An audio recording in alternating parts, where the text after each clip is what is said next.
Elhamdülillahi Rabbil alemin. Aziz ve değerli meclis ehli, Allah'tan istedik ki Allah Teala bu meclise bereket versin ve hayırlı meclislerden etsin. Ve evlenen gençleri tebrik ederim. Ve Allah'tan istedim ki Allah Teala onlara bütün hayırları onlar için cem eylesin. Ve Allah Teala onların evliliğine bereket versin. Ve Abdülmalik kardeşimizi tebrik ederim, onun ailesini tebrik ederim. Böyle bir güzel günde Allah'tan istedik ki Allah Teala onlara dünya ve ahiret saadetine kavuştursun. Allah Teala onların evliliğini mübarek eylesin.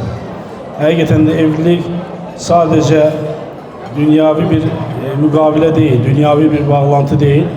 Evliliğe baktıkta hem de evlilik Allah'a yakınlaştıran bir ibadettir.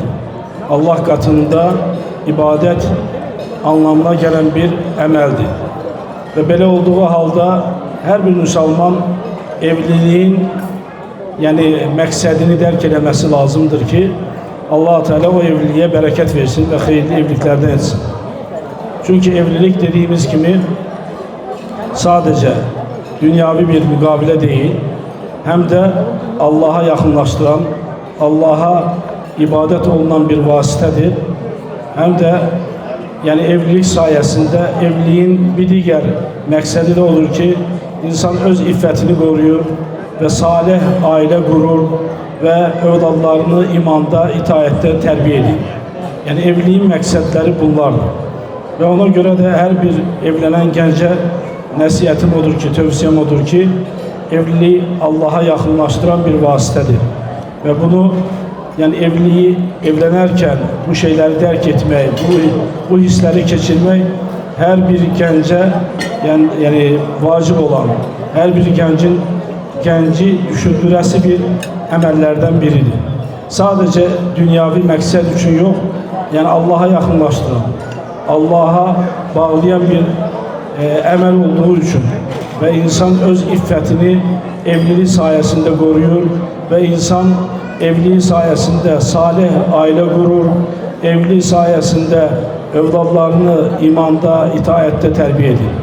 Çünkü Peygamberimiz sallallahu aleyhi ve sellem deyir ki sizlere dininden ve ahlakından razı olan bir kes sizlere elçi düşerse onu evlendirin.